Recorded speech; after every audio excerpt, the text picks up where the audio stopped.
It is about 1:30 in the afternoon, 13:30 on Sunday, May 7th. The asymmetrical's up. Hasn't been up in a long time, over a year. Looks pretty good. We left the slip on Thursday morning, and then I went out and anchored in Port Royal Sound. Had an ordeal actually at the mouth of Skull Creek. It was blowing all of a sudden 18 knots directly against the outgoing tide, and it was a maelstrom. There wasn't room to sail, and the outboard could barely make headway with the throttle flat out. At times we actually had to swing in a circle. We were pushed back by the wind. There was a chop maybe 1 to 2 feet high, white capped, and very close together, just stopped us. Anyway, got out and anchored. Only made 3 miles that day, and the battery on the Evo, the new outboard, was down to 10%. I have not seen that it has greater range than the Torqeedo, even though it has a bigger battery. Raised anchor about 8:30 Friday morning. Caught the tide changed around 9. We sailed out and then started up here, mostly close hauled. We were close hauled yesterday, and then last night the wind died away completely. It was flat out here.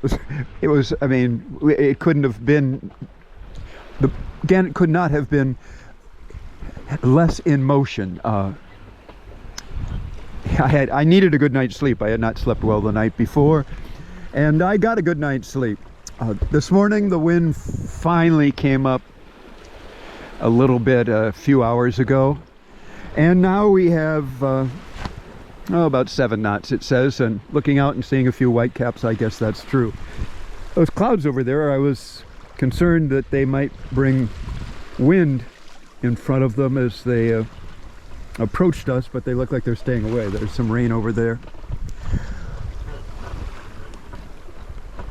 We've made all of 100 miles in 2 days.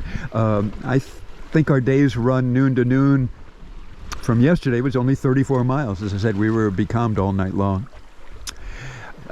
Cape Lookout is still about 150 miles ahead of us. Supposed to be 15 to 20 knots, gusting 25 tomorrow. We'll see. I would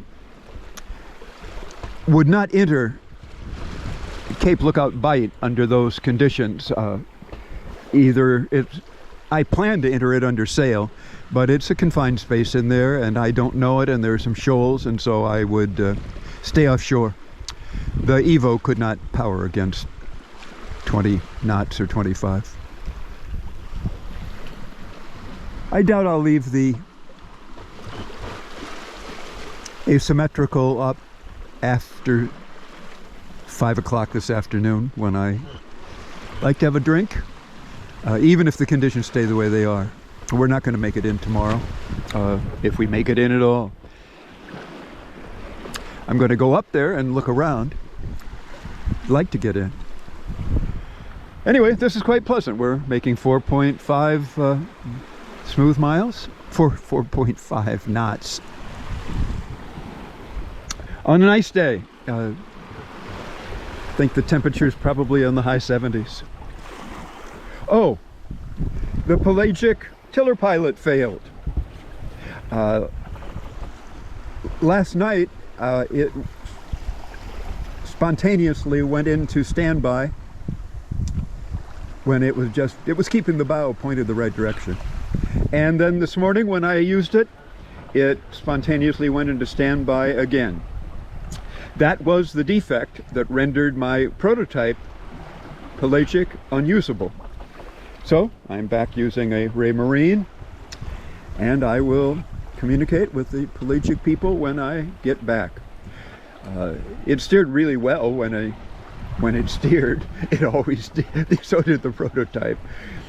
And I would have liked to have seen how it handled the asymmetrical, and how it handled the conditions we might have tomorrow. But I'm not going to be doing that.